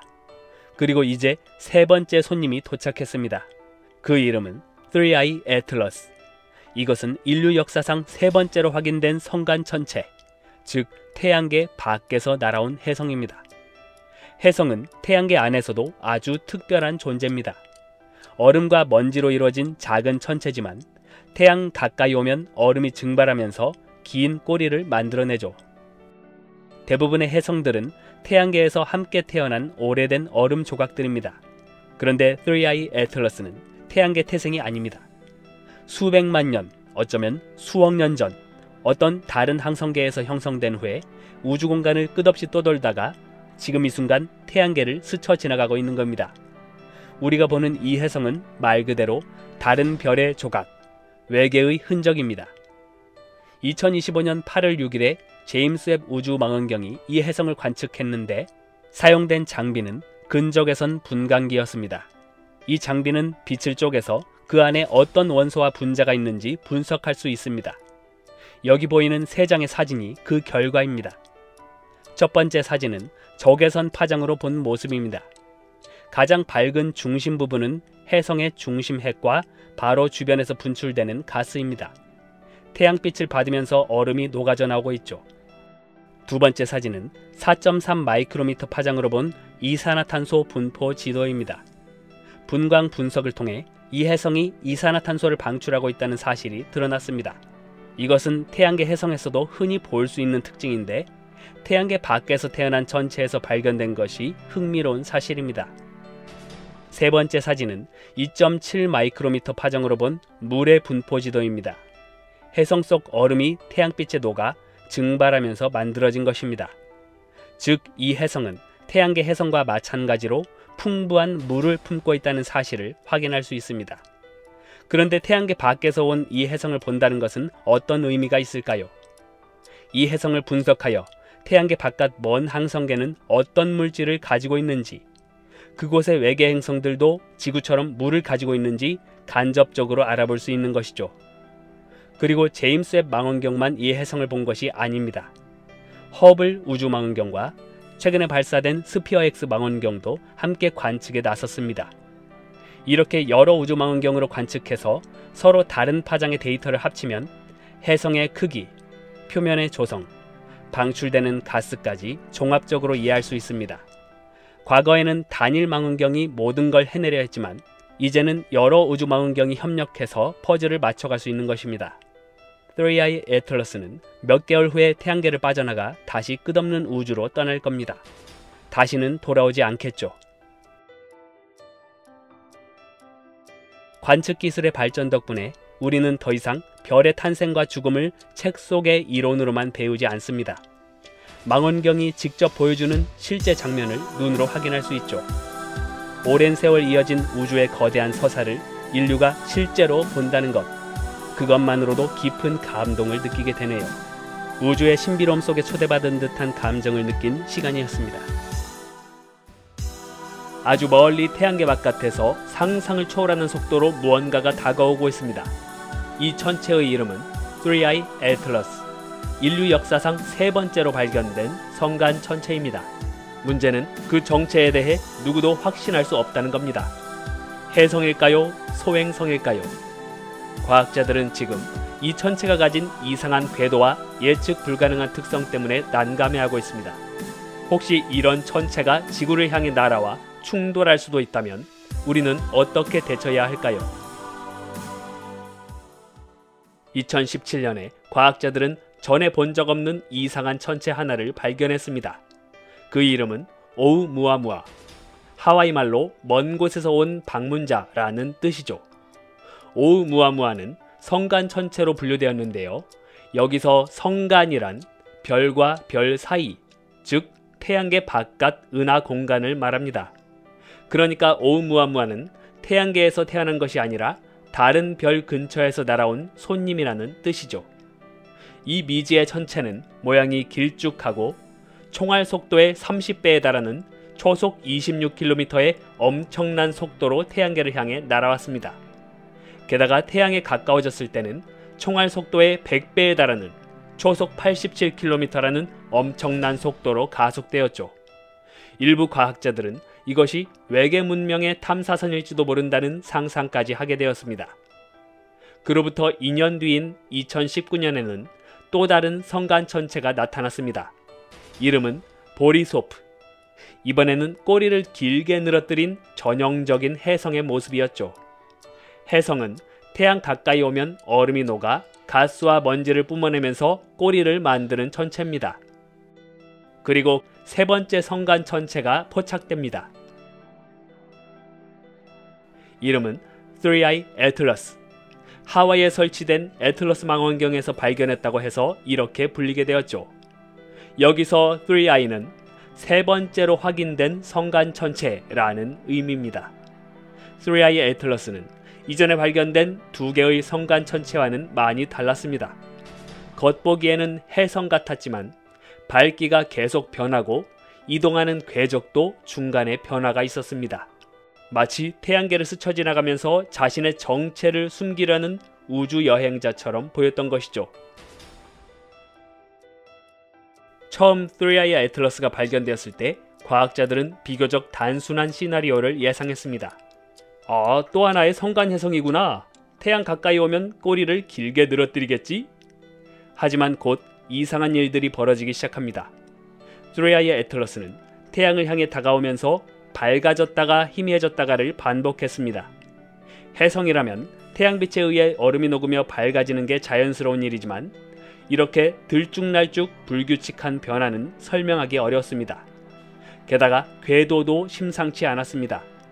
일반적으로 천체가 움직이는 궤도는 중력 법칙에 따라 비교적 예측하기 쉬운데 3i 애틀러스는 마치 누군가 살짝 밀어버린 듯한 불규칙한 궤적을 보였습니다. 일부 연구팀은 아마 혜성의 핵이 여러 조각으로 갈라지면서 가스 분출이 제멋대로 일어나서 궤도에 영향을 준 게 아닐까? 하고 추정했지만 또 다른 과학자들은 고개를 저었습니다. 그렇다면 왜 가스 분출을 명확히 관측하지 못했을까? 무언가 더 복잡한 현상이 숨어있는 건 아닐까? 마치 3i 애틀러스가 자신의 정체를 감추려는 것처럼 관측 데이터는 명확한 답을 주지 않았습니다. 3i 애틀러스의 이상한 궤도와 불규칙한 밝기 변화는 과학자들을 난감하게 만들었습니다. 명확한 답이 보이지 않자 이 천체의 정체에 대한 가설들이 쏟아져 나오기 시작했는데요. 가장 먼저 떠오른 건 역시 혜성이라는 해석이었습니다. 혜성은 태양 가까이 다가가면 얼음이 녹아 가스와 먼지를 내뿜습니다. 이 과정에서 꼬리가 만들어지고 때때로 밝기가 변하죠. 아마도 3i 애틀러스도 태양열 때문에 얼음이 터져나오는 것일 거야. 과학자들은 이렇게 생각했죠. 하지만 곧 의문이 생겼습니다. 혜성이라면 분출되는 가스가 분명히 보여야 하는데 망원경으로 관측한 3i 애틀러스는 꼬리가 흐릿하거나 거의 보이지 않았던 것입니다.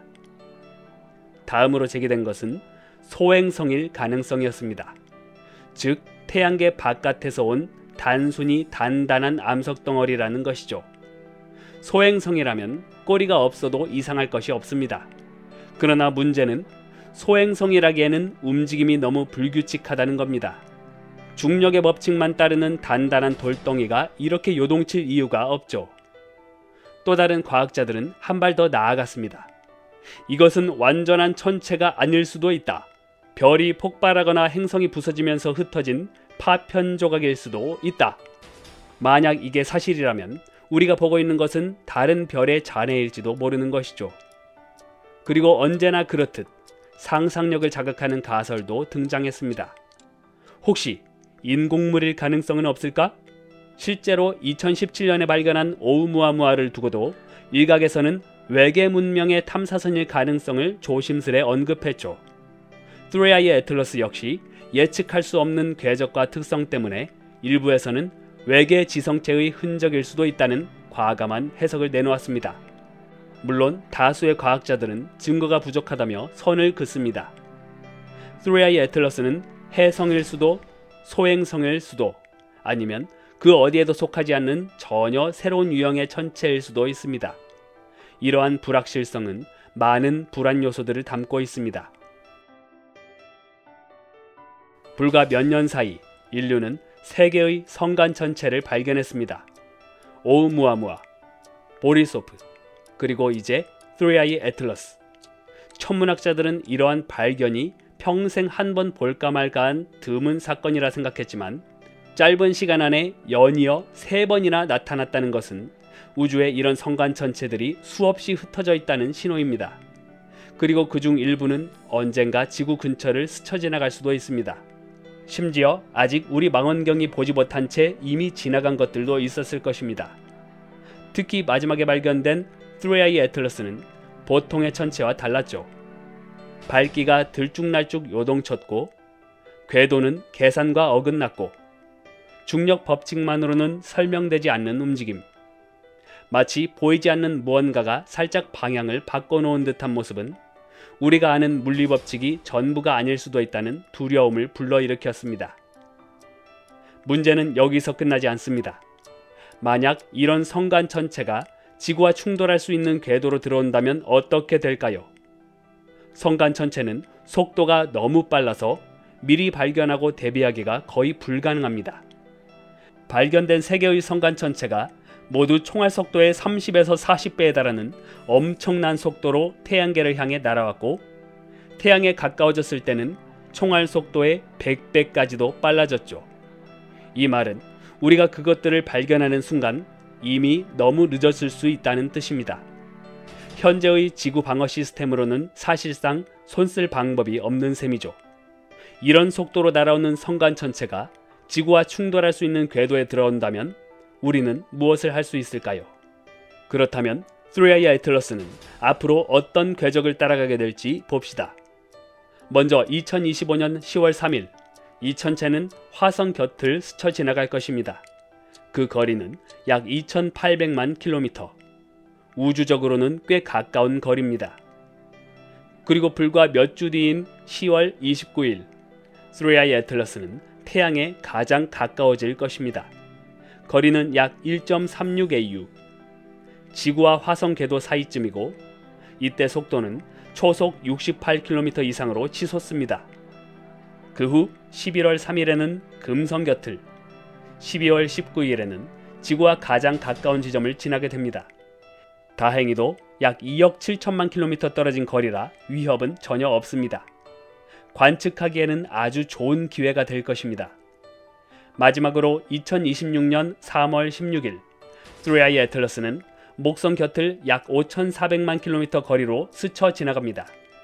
이 시기는 목성을 돌고 있는 주노 탐사선이 실제로 성간천체를 근접 촬영할 수 있는 드문 기회가 될지도 모릅니다.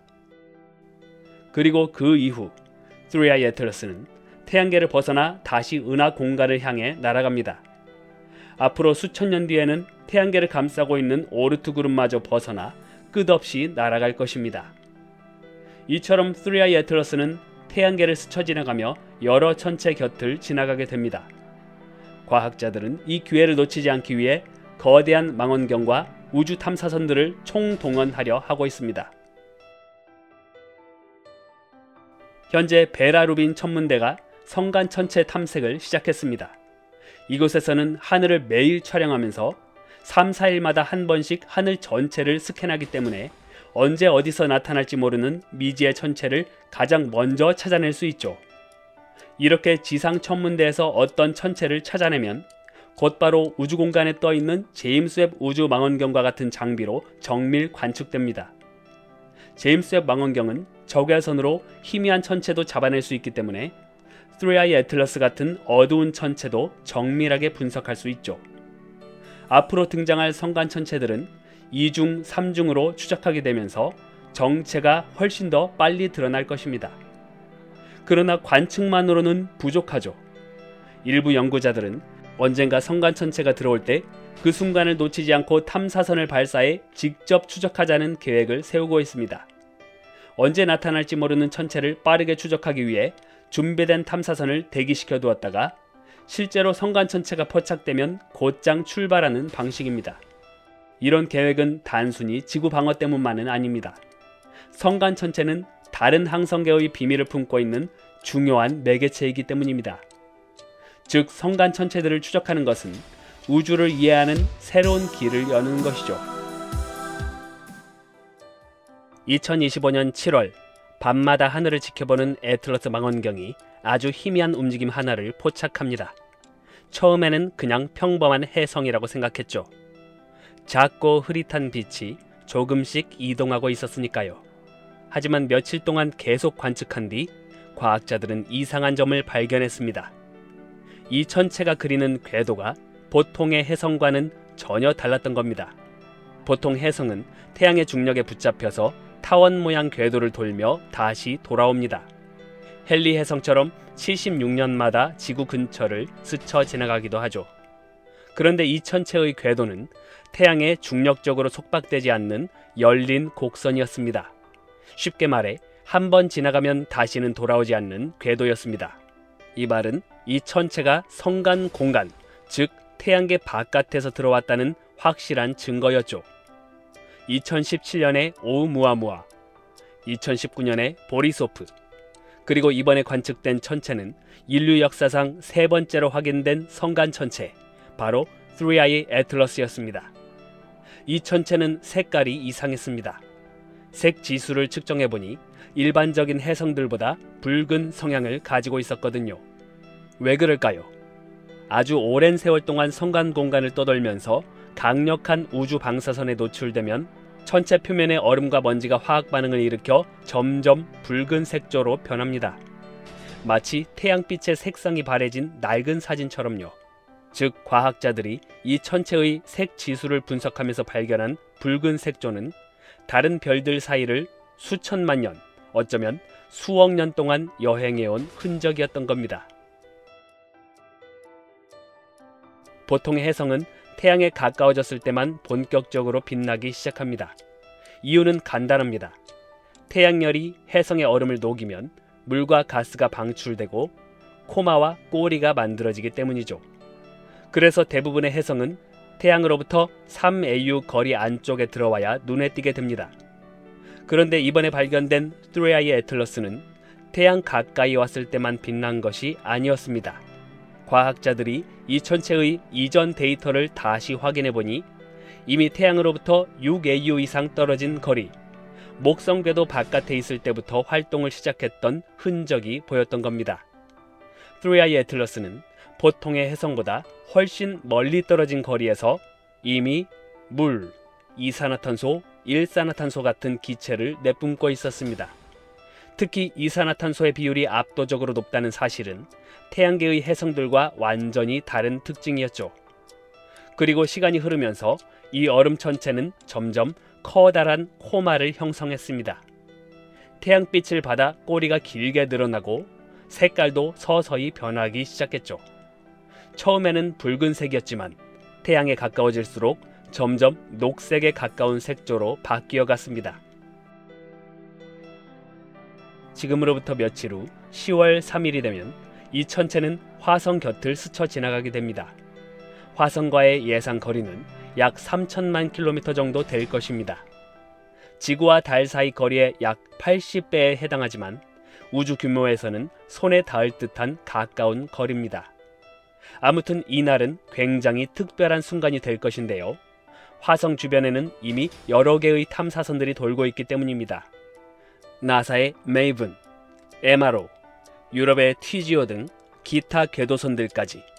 이 우주 탐사선들은 우연스럽게도 태양계를 방문한 이 3I 애틀러스라는 성간 천체를 가까이에서 포착할 수 있는 위치에 놓여 있습니다.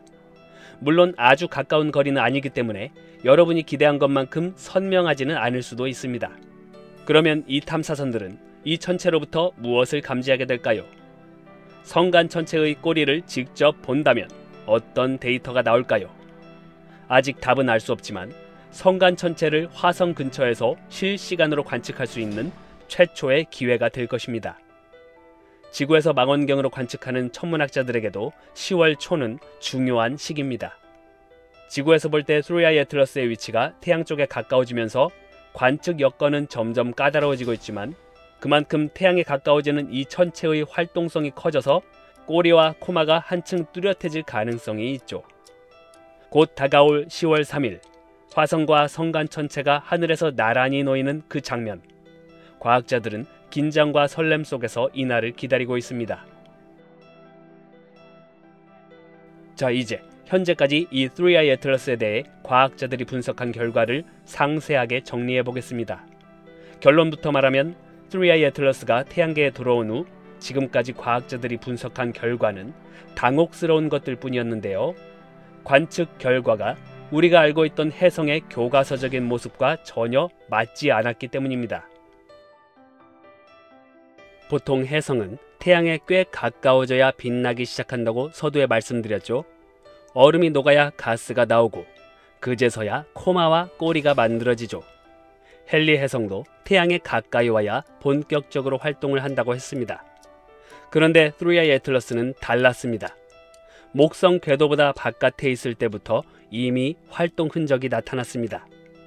겨울잠에서 너무 일찍 깨어난 것처럼 예상보다 훨씬 멀리서부터 기체를 뿜어내고 있었던 겁니다. 제임스 웹 망원경이 이 천체의 빛을 분석했는데 결과는 충격적이었죠. 코마, 즉 가스로 이루어진 부분은 대부분 이산화탄소였습니다. 보통 태양계의 혜성은 물이 주성분이고 이산화탄소는 그에 비해 부수적인 경우가 많습니다. 그런데 3i 애틀러스의 이산화탄소 대 물 비율은 약 8대 1. 태양계의 혜성과는 완전히 다른 성분이었던 겁니다. 과학자들은 이것이 다른 별 주변이나 혹은 훨씬 더 추운 환경에서 만들어진 얼음 천체라는 증거로 보고 있습니다. 광학 망원경으로 분석한 결과 시안 라디칼이라는 기체가 8월 중순 무렵부터 나타났습니다. 하지만 보통 함께 나와야 할 탄소 사슬 분자는 거의 검출되지 않았습니다.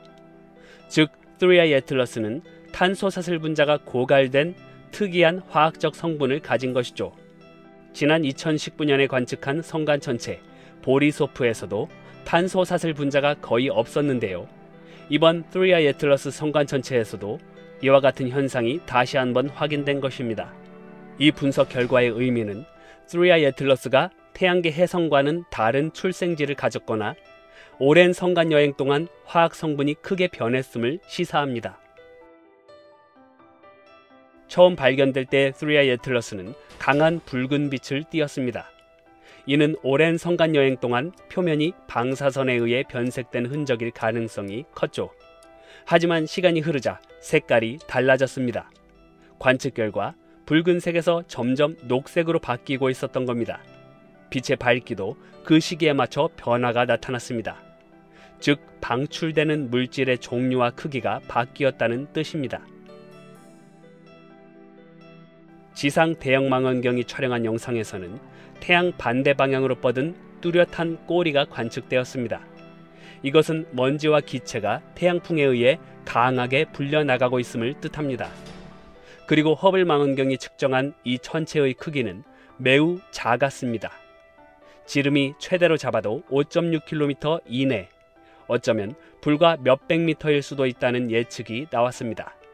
거대한 코마와 꼬리를 형성하고 있지만 정작 본체는 작고 왜소한 얼음 덩어리일 수 있다는 것이죠. 이처럼 3i 애틀러스는 혜성은 태양 가까이 와야 활동한다. 물은 주성분이고 이산화탄소는 부차적이다. 색깔은 변하지 않는다. 이렇게 당연하다고 생각했던 모든 가정을 무너뜨리고 있습니다. 성간 전체는 태양계 혜성과 다르다. 그리고 우리가 아는 우주의 규칙은 어쩌면 극히 일부분일 뿐이다. 이 사실만 증명되고 있을 뿐이죠. 이제 생각해 봅시다. 3i 애틀러스의 정체는 과연 무엇으로 정의할 수 있을까요? 과학자들 대부분은 이것을 성간 혜성으로 봅니다. 즉 태양계가 아닌 다른 별 주위를 돌던 작은 얼음 덩어리가 무언가의 영향으로 인해 궤도를 벗어나 수천만 년의 여행 끝에 우리 태양계에 들어온 것이죠. 이 가설은 지금까지의 데이터와도 가장 잘 맞아떨어집니다. 하지만 사람들의 상상은 거기서 멈추지 않고 있는 것 같습니다. 2017년에 오우무아무아가 처음 발견됐을 때도 일부 연구자들은 외계 문명의 탐사 장비일 수도 있다는 가설을 내놓았죠. 이번 3i 애틀러스 역시 이 천체에서 발견되는 특이한 현상들로 인해 새로운 의문들을 던지고 있습니다. 그래서 몇몇 사람들은 이런 질문을 합니다. 혹시 단순한 자연물 그 이상은 아닐까? 외계 지성체가 보낸 장치일 수도 있지 않을까? 물론 현재까지 과학적 증거들은 자연적인 천체라는 것을 강하게 증명하고 있습니다. 외계 문명설은 어디까지나 흥미로운 상상에 가깝죠.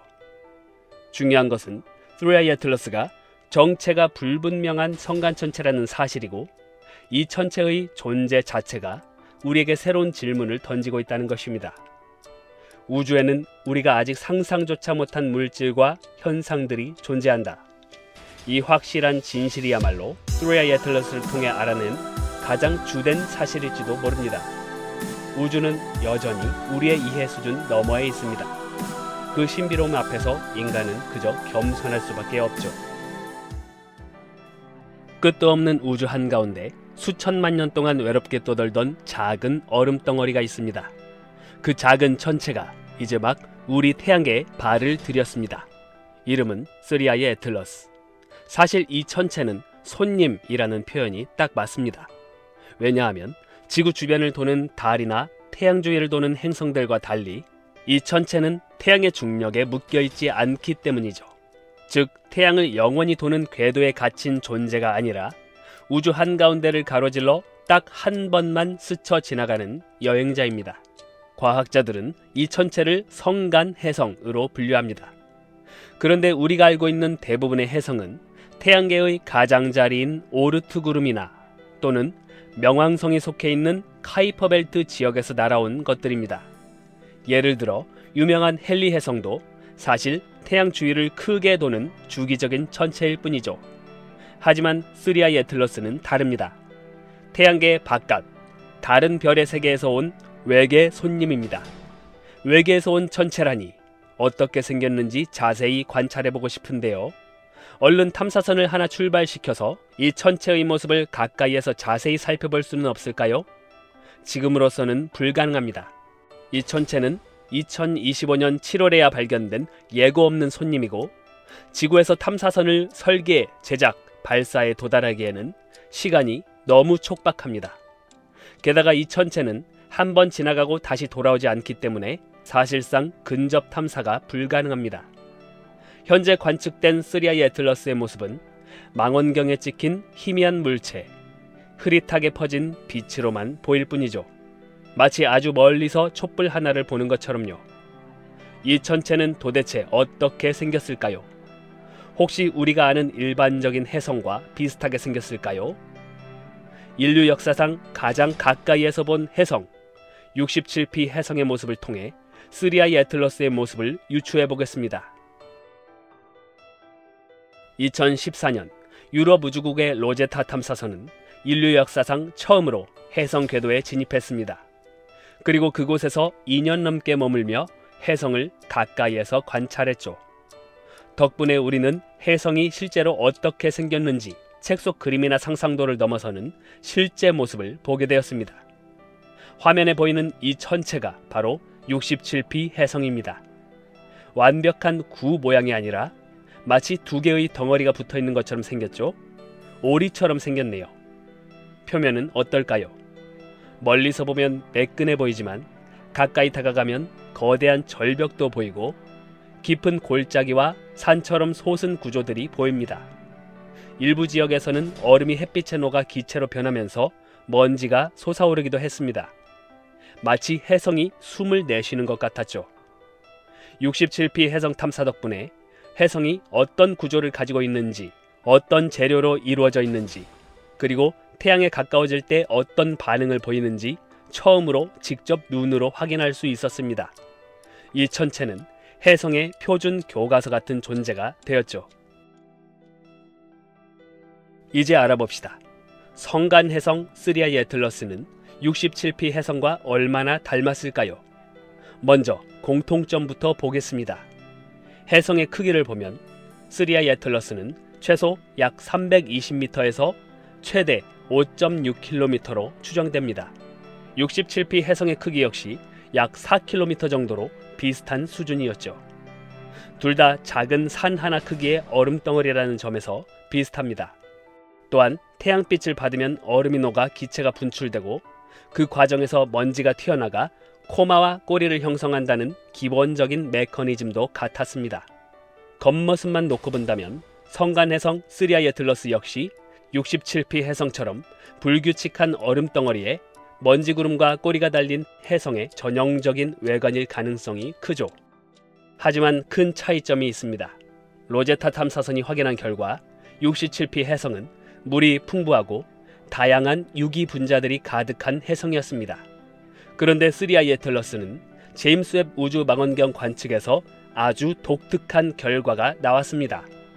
물이 아니라 이산화탄소가 압도적으로 많다는 사실이죠.